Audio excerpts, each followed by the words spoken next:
everyone, Zellerant here, and for today's video on Umamusume, as we have the Gemini Cup being officially announced, I noticed that the reference document has been updated to include it and kind of their recommendations, so I thought we'd kind of go through what they're saying here, and I'll kind of give my thoughts on that. Now, if you can't already tell, I still have a little bit of my cold lingering on, so my voice is a little bit different than it normally is, but I feel completely fine, and so let's just go ahead and get right into it. So Gemini Cup, as it already says, is a 3,200 meter Tenosho spring. That's on the Kyoto racetrack, clockwise direction, so right-handed. And so they have the picture here of the entire track here, which you can also see if you go to the simulator, which we'll take a look at that here in a second. So when we look at what they're saying for their recommended stamina, this is something that I am pretty hard disagree with them on here. So they are saying with 2 golds, you only need 860 as a front runner, 1020 as a pace chaser, 900 as late surger, and 920 as an egg closer. And then 3 golds, 640, 760, 690. This is not going to cut it, especially with on this race. You're gonna have very high stat caps that you're wanting to hit. The first one is when it comes to stamina, you want to hit 1200. 1200 is like a mandatory for this one. It's just because of how long it is. If you actually use the simulator and put 1200 stamina with no gold recoveries, none at all, and actually we'll run it here, you're going to see immediately when it says the best skills to pick up for distance are all the recovery ones, because 1200 stamina by itself is not enough to finish this race. So max stamina is not enough to finish this race with no debuffs. No debuffs or anything. You will not finish this race at just 1200 stamina. And then when you have the stamina skills, Kyoto Racecourse and Standard Distance, they both add 60 if they're double circle. We could take those and run it again, and guess what's at the top still? All of the stamina skills, because even at, these basically bring you up to an effective 1320 stamina. Even that is not enough to finish the race without your gold recovery. And so when we take Swinging Maestro, that's when it'll actually start showing the skills here. And you can kind of see here on the chart where it shows you kind of finishing here. It will show HP consumption. Even with Swinging Maestro, which is just 1 at 1320 stamina, you can kind of see we'll have about, what, 120 HP remaining? That's what it says there at, like, basically the very end. So that is accounting for, first, getting it to go off. One of the big things that you're going to notice here on my stats is I have Wit at 300. One of the things is you want really high power to deal with the uphills and all that in here, so they can power through these uphills so that they can maintain their speed. You're going to want max speed like usual, as well as max stamina. These are going to be very hard stat caps to hit, so your Wit, you're pretty much not going to hit Wit at all. So your Wit's going to be very low, which means you're going to be less reliable on actually hitting your gold recoveries. And because of that, you can't really rely on these being able to all trigger to be able to run that low of stamina. Like, that's insane. 640, you're going to die immediately at 640. 710, you're going to die. Especially, this isn't taken into consideration debuffers, which, while they're not going to be as effective here, they are going to exist, and you will most likely get hit by some stuff there. You will have failures on the recoveries, so just get as high stamina as you can. 1200 is pretty much mandatory. It's going to be what saves your butt, and then at least 2 golds regardless. 3 if you can pull it off. You have to get lucky and get Breath of Fresh Air on the URA, which is a random event towards the end of the race. So definitely do not go by these numbers, or you are going to struggle, even in the first rounds. As you can already see, if you've been running the Taurus Cup now, if you have been looking at their numbers here, and you just went in with this, or if you followed the 1 gold and it had only 750, you probably, especially as a pace chaser, you probably, in a lot of cases, ran out of stamina and died on the run, because, as I've already noticed, there's a ton of debuffers on this one. And I've noticed failures where my gold recovery didn't go off because still pretty low wit. You have about 400 on this one. So their numbers here are already pretty low on what you want to hit. And these ones just seem to be even lower. So just know your goal should be to at least hit 1200 stamina and then as much speed and power as you can. And so that's pretty much it with the stamina here. Let's look at the recommended teams. So this is the biggest part I disagree with. I think kind of looking at the teams, I can agree mostly with the stuff up here. So they have recommended team Daiwa and McQueen plus your 2 favorite end closers. Narita Taishin is the strongest Uma for this track, but I imagine most don't have her. And that Narita Taishin is the one I'm using, and she is going to be great for this track, but very hard to build because she does not have a 20% or even 10% to stamina. She's only got 10% speed and 20% guts. So she's going to be a lot harder to hit those stat thresholds, but she is definitely the best because of her skill that she has. Now, they mentioned the Aduda. I mean, I just call her Udada. I'll just say her last name, Udada. So, Udada is a front runner, the only one they advise to use here, and you're using her as someone to kind of aggravate the pacing of the race. So, she's a G in both turf and long, and so if she's the only front runner, the rest of the group will literally slow down to let her catch up and get in the front if there's no other front runners. And what this does, as they say here, it'll actually save you stamina. Now, they give you the... they say you can skimp on stamina. Don't do that. Do not do that. What I will be most likely doing is running a front runner just to counter this from happening.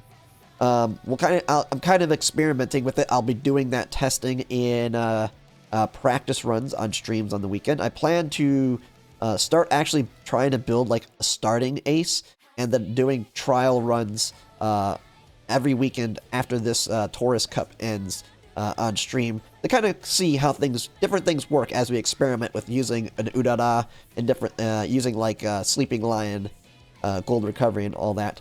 Because that's the other thing it says that she does is she interrupts. She makes it very hard for Taishin to get Sleeping Lion recovery because the larger the gap is between the front runner and the person all the way in the back, she needs, I believe Sleeping Lion needs she needs to be within 75% of the lead while also being in the back to trigger it. So it's unreliable, and if you have Urara as the front runner, everybody's going to be tightly packed. And thus, it pretty much kills that ability for that skill to go off. I will be experimenting with that just to kind of see how it works. I've looked at it on the skill conditions here, and she has a difference rate of 75. And because I've been thinking of other strategies, as well as like having an Urara that instead of being a front runner is an end closer, so that she gets thrown all the way to the back, like way back, so there's a massive gap between first place and last place, making it much easier for her to trigger that skill. I don't know if that's going to work. That'll be something I will be trialing over the weekend once I can get some Umas built to kind of do practice ace runs. But that is that strategy. They advise no other front runners currently at this point, which we will be having at Seiyun Sky coming here in the next 2 banners, which is like the big frontrunner skill. So I feel like it is possible to do a frontrunner build. You would build like Seiyun Sky and then like Smart Falcon if you really want to go hardcore, because you got to get her all the way up to being good on turf. Or you can go to, you can even do Majiro McQueen or whatever on frontrunner. And they can work. You'll need at least 2 of them though, so they can pair off. And they're going to be very hard to build because they need a lot of skills. But I think they will be possible. But they are not for the faint of heart. Pace Chasers, they will be still pretty decent. Definitely going to struggle the most, or struggle a decent amount. So Doi Scarlet, Major McQueen's who they say, inherit Seiyun Sky. I mean, Seiyun Skies will be good, but it's a gamble, because they need to get that Pace Chaser frontrunner advantage. So if there's no front runner, they get treated as front runner, and then they run. And if they can be in the lead and actually trigger Seiyun Sky's skill, they may as well. I mean, if they're built properly, they're very good chance of winning if they can pull that off. Alongside like having the Smart Falcon Major McQueen one, yeah, you're talking about very, very powerful. But a lot of things have to go right for all of those to work together here. And so that's why they're saying there's a very good chance there won't be any in the race. I don't know. I've seen people playing with things that were not advised in the Taurus Cup. So who knows what we're going to see in the Gemini Cup. Because I've seen people winning with things I didn't think were going to win in the Taurus Cup. So they're going to make it the Group A. Because you got to remember, the big thing is, in order to get to the finals in the first place, you need to win the first round, which is pretty easy. You're going to have a lot of easy people there. But then also Group A round 1 as well, if you want to make it to the Group A finals, which is then where you're going to want that more consistent, because you're going to have different people you're playing against. And you got to get those 3 wins. And I don't think it's going to be consistent enough. I think there'll be enough front runners there that it will not be massive. But, I mean, it won't hurt. I mean, definitely, if you have the skill points to do it, that's the main problem to see, is that your skill points are going to be very, very tight. So you're not going to be able to get all of these on there. Late Surger, saw your typicals, Ogre Cap, Tokiteo, Rice Shower, Biwa, like all of them are on there. Super Creek, be really good, just because stamina. I mean, she will be able to survive stamina-wise, but you're definitely going to have to get some good inherits on her, like Ogre Cap, Major McQueen, Tokiteo, just something that can actually be a boost to her versus just being energy. But makes her very, very good for the fact that she can deal with the stamina with her ult. And I don't think it mentions it, but I would think Agnes Tachyon potentially as well could be good. I don't know. I can't remember if she's good at Late Surger or not. She might not. She might not be a long racer, so that's probably the reason. No, she is. She can be.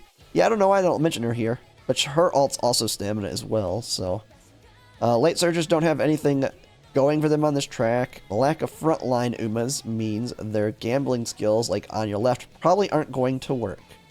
Yeah. So most of your Umas could run as late here for pace Umas. Ogre and Tayo can ult in second. Yep, Rice and Biwa need to pass someone. So if you have a pace, they can work. Just make any late into an end when possible. Yeah. If they're able to be an end closer is going to be the better one to go with. Way more advantages. A lot better skill potential as well, which is what they mentioned here. Narita Taishin is greater than Gold Ship, Mayano, Bride, which we will be getting next, I believe. And then Mayano Top Gun, and then everyone else. And so the Inherits, Straightaway Spurt, massive skill. This is the one that, I mean, you can just see here on, let's see. You can see here I was using Narita Taishin. So when you have the stamina here, look at skills. So I've already run it, but let it run. Right at the tippity top, Straightaway Spurt is number 2. Number 1 is the gold version of Straightaway Spurt, which only Narita Taishin can have, which is why she's the best. Encroaching Shadow. The minimum. So it's pretty much going to go, I mean, it's got the wit check and all that, but you're pretty much getting massive advantage or length out of it. Very good skill to have, and your end closer, you're going to want to have it. The only ones that even come close are going to be like your straightaway skills here, but as you can see, their minimums here, you can lose their advantage if they are not procced correctly, or if you don't even proc them at all. And then that's one reason you're going to see a lot of people probably talk about your green skills are going to be your better skills here because they're guarantees. Your right-handed Spring Runner, guarantees it's going to happen, and you're going to have very minimal skill points, and they're generally cheaper than the other skills, especially if you can only do like one hit of it, and it can overcap your stats. So it's 40 speed on Spring Runner, so that would take this up to 1240. So just know with that. And then we have, so after that, Straightaway Spurt's the big inherit, Ogre Cap, Symbolize Rudolph and Tokatail, just your general good skills as they're coming up to the front to just finish off that race with a nice burst at the end. And which, the reason I say Straightaway Spurt inherit is I don't think there's any good support cards that have it on it that you're going to use on your ace build. So you have to inherit it if you're building your end closer. So, yeah, just make shit.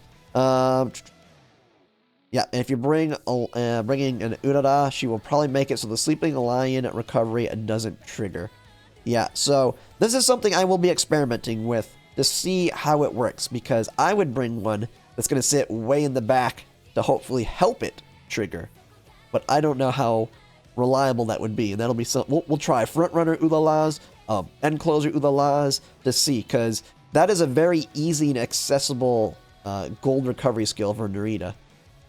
And then this is their tier list they've made. So you have Narita as your top end closer. They have Mayano Top Gun, both versions of her ends with recoveries alongside Gold Ship. So Gold Ships, I believe someone had mentioned, will activate very early in the race. I think hers are straightaway recoveries, so it could be very, very early or very late or in the middle. Like, so hers may actually end up being better. And then you have just your strong ones here. I think these are, yeah, Pace Chasers. So Major McQueen, Daiwa Scarlet. They have Ogre Cap and Semi Rudolph for your end closer possibilities here. And then you can use if you want, like Rice Shower, Tokateo. So basically, they can work. Gonna be much harder to build. I like how the Urara is your front runner. So that's kind of the ones they're mentioning to use. I think you can make anyone work. It just might take a lot more work to make them good on it. You'll have to get more inherits. And I think the biggest problem with the inherits is getting, because you're wanting such high stats. Like, the stats I'm shooting for are right here. And I've done one practice ace run. I got to like close to 1100 stamina, 950 speed, like 800 power. Guts was like 600 because Narita Taishin has 20% to guts. And since you're hitting stamina so much, easily hit your guts thresholds you need. Wit was just under 300. And now that run was a very low roll, luckily. So it was fairly good for a low roll. But I didn't do any extra races. It literally was just like her 12 career races. And I could barely get... I didn't get really lucky on the inspiration, so I didn't have high discounts on the skills from hints as well. But with that, all I was able to get was the 2 gold recoveries, her gold skill, Encroaching Shadow, I think 1 hit on a green skill, so I got standard distance 1, and like 2 or 3 other skills, and that's it. That's all I could afford. Now, that was a bad run, bad luck. I didn't get any good hints to reduce the cost of the skills, so that was just a trial run to get a feel for her and what I'm going to be working with. And so just know that it's going to be you're going to have very limited skill points to work with going into this. So even though they advise all these, you're not going to be able to pull off what you did with medium as easily. Unless you have like godlike parents, which right now I have pretty good grandparents that I'm using with one of my Maros, and then I actually have a good grandparent myself. And so once I can eventually get like a decent or pretty good parent, I feel like my runs will be a lot smoother and better. Right now I just have some okay-ish ones, and so we'll just have to see how it goes forward. But that's pretty much it with the reference guide. This is definitely going to be one of the harder ones, especially for free to play because of the stat requirements. If this is something you feel like this is too much for you, you could start working on the next one, the Cancer Cup, which is a mile-long race, which will, like I said, be much easier, much more RNG on the whales for it, because the stat caps are going to be easier to hit. You're going to basically want max speed, max power, I think very high wit, and then you just need just enough stamina to make it. Mile's going to be very easy to have enough stamina, and so it's going to come more down to the skills and RNG, making it much better for the free-to-plays than this one. But yeah, that's pretty much it for now on what the reference guide says here. Let me know in the comments what your thoughts are on it, or maybe who you might be using for this upcoming Champions meeting. But yeah, if you like my content, if you could like, comment, and subscribe, it really helps, and thanks for watching.